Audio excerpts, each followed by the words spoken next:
আসুন্না ফাউন্ডেশনের উদ্যোগে বন্যা পরিস্থিতি মোকাবেলা ও পুনর্বাসনে টেকসই কৌশল প্রতিষ্ঠানের ভূমিকা ও সমন্বিত উদ্যোগ শীর্ষক গোলটেবিল বৈঠক অনুষ্ঠিত হয়েছে। সকালে নিউ ইস্কাটনের ব্যায়াম মিলনায়তনে আসুন্না ফাউন্ডেশনের চেয়ারম্যান শায়খ আহমদুল্লাহর সভাপতিত্বে বৈঠকটি অনুষ্ঠিত হয়। এ সময় 2024-এর বন্যায় আসুন্না ফাউন্ডেশনের ত্রাণ কার্যক্রম সম্পর্কে জানানো ও ভবিষ্যতে করণীয় নিয়ে বিশেষজ্ঞদের পরামর্শ নেওয়া হয়। বৈঠকে বন্যা পূর্বাভাস ও সতর্কীকরণ কেন্দ্রের নির্বাহী প্রকৌশলী, পানি উন্নয়ন বোর্ডের তত্ত্বাবধায়ক প্রকৌশলী সহ বিভিন্ন প্রতিষ্ঠানের কর্মকর্তাবৃন্দ উপস্থিত ছিলেন। আজকের এই আয়োজনটি কিন্তু সরকারকে কোনো আইডিয়া দেওয়ার জন্য না, সাধারণত যেটি বারবার করে আমরা বলেছি যে গোলটেবিল বৈঠক মানে হলো সরকারকে আইডিয়া দেওয়া। আমরা আইডিয়া নিতে চাচ্ছি, আমরা কি করতে পারি, আপনারা আপনাদের যে এক্সপার্টিসের জায়গা আছে সেখান থেকে বলবেন, আপনারা ইতিমধ্যে বলেছেন এবং আমরা তার অনেকগুলোই ইনশাআল্লাহ আশা করছি আমরা ইমপ্লিমেন্ট করতে পারবো এবং দিন শেষে আমাদের এই দেশকে আমরা সমৃদ্ধ করতে পারবো। দুর্যোগ মোকাবেলা আমরা আমাদের জায়গা থেকে সাস্টেনেবল নানামুখী উদ্যোগ নিতে পারবো।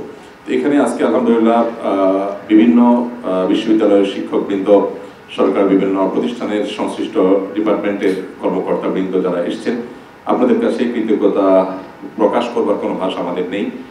আমরা দোয়া করি অন্তরস্থল থেকে আল্লাহ তাআলা আপনাদের সবাইকে সর্বোত্তম বিনিময় দান করুন।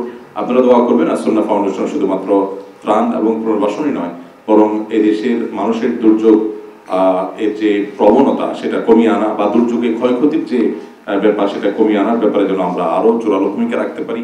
আমরা যেন আমাদের সবটুকুন দিয়ে দেশের মানুষের কষ্ট লাঘবের জন্য আমাদের শেষ মুহূর্ত পর্যন্ত কাজ করতে পারি। আপনারা আমাদের জন্য দোয়া করবেন এবং যেভাবে আজকে আপনারা আমাদের ডাকে সাড়া দিয়ে এসছেন, ঠিক একইভাবে আমরা একটা হ্যাকাথনের চিন্তা ভাবনা করছি। সেখানেও আমরা চাইবো যে আপনারা আপনাদের জায়গা থেকে অংশগ্রহণ করবেন এবং আপনাদের সার্বিক সহযোগিতা ছাড়া, যেহেতু আপনারা এক একজন এক একটা সেক্টরের এক্সপার্ট, আপনাদের সহযোগিতা ছাড়া আসলে আমরা যদি কাজ করি সেই কাজটা অনেক বেশি ফ্রুটফুল হবে না, সেটা আমরা জানি এবং সেই জায়গা থেকে কিন্তু আপনাদের কাছে আমরা এসেছি এবং এটি মূলত আমাদের নিজেদেরকে রিচ করার জন্যই এবং আরো আমাদের কাজগুলোকে কিভাবে প্রভাবশালী করতে পারি, কিভাবে ইম্প্যাক্টফুল করতে পারি সেজন্য আমাদের কাজ করা।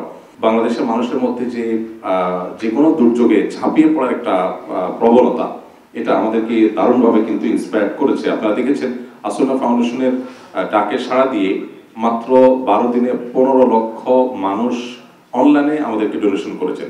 15 লক্ষ ট্রানজ্যাকশন 12 দিনে, এটা আমার মনে হয় একটা রেকর্ডের ব্যাপার। এবং আমরা যে আমাদের যে ম্যানেজমেন্ট কস্ট সেটা 1%-এর নিচে নামিয়ে আনতে পেরেছি, এটা আমার মনে হয় বাংলাদেশ তো বটেই, এটা গবেষণার বিষয় যে ওয়ার্ল্ডে আর কোনো প্রতিষ্ঠান এই ধরনের 1%-এর নিচে ম্যানেজমেন্ট কস্ট দিয়ে আসলে কোনো প্রজেক্ট বাস্তবায়ন করা সম্ভব কিনা। আসুন্না ফাউন্ডেশন নতুন একটা দৃষ্টান্ত আমার মনে হয় এখানে স্থাপন করতে পেরেছে। এখানে ক্রেডিটটা কিন্তু আসুন্না ফাউন্ডেশনের না, এই ক্রেডিটটা বাংলাদেশের সর্বস্তরের সাধারণ মানুষের। কারণ সাধারণ মানুষ যদি স্বেচ্ছায় শ্রম না দিতেন তাহলে হয়তো এটা আমরা করতে পারতাম না। যেটা আমাদের সাধারণ সম্পাদক সাব্বির আহমদ বলেছেন আপনাদেরকে, যে প্রতিদিন 3 থেকে 4 হাজার মানুষ যারা স্বেচ্ছায় শ্রম দিয়েছেন, 12 দিন পর্যন্ত প্যাকেজিং এর যে কাজ চলেছে সেখানে আমাদের প্রতিদিনে আমরা যদি লেবার কস্ট হিসাব করি 1000 টাকা করি, তাহলে প্রায় 30 থেকে 40 লক্ষ টাকা প্রতিদিনের বিল আমাদের আসতো।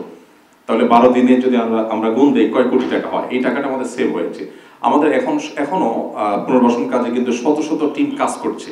এই যে টিম কাজ করছে, এই টিমের কেউ কিন্তু কোনো স্যালারি নিচ্ছে না, তাদেরকে কোনো কিছু দিতে হচ্ছে না, জাস্ট আমরা একটা বাস রিজার্ভ করে তাদেরকে ট্রেনিং দিয়ে আমরা বাসে তুলে দিচ্ছি, তারা ডাটাগুলো আমাদেরকে কালেক্ট করে সেখান থেকে দিয়ে দিচ্ছেন। তো স্থানীয় লোকদের সহযোগিতা পাচ্ছি, পুনর্বাসনে আমরা বিশ্ববিদ্যালয়ের স্টুডেন্টদের সহযোগিতা পাচ্ছি, তারপর আপনার প্যাকেজিং এর কাজে সর্বস্তরের মানুষের সহযোগিতা পাচ্ছি, হিন্দু মুসলিম ধর্ম বর্ণ নির্বিশেষে সকলে। এই যে বাংলাদেশের মানুষের কাঁধে কাঁধ মিলিয়ে কাজ করার একটা আগ্রহ, এটাকে যদি আমরা খুব গোছানো পদ্ধতিতে করতে পারি, সুপরিকল্পিতভাবে করতে পারি, তাহলে আমার মনে হয় যে আগামী দিনগুলোতে ইনশাআল্লাহ এই ধরনের দুর্যোগে আমরা আরো অনেক বেশি প্রভাবশালী কাজ করতে পারবো, অনেক বেশি সুফল আমরা সেগুলোর ঘরে তুলতে পারবো।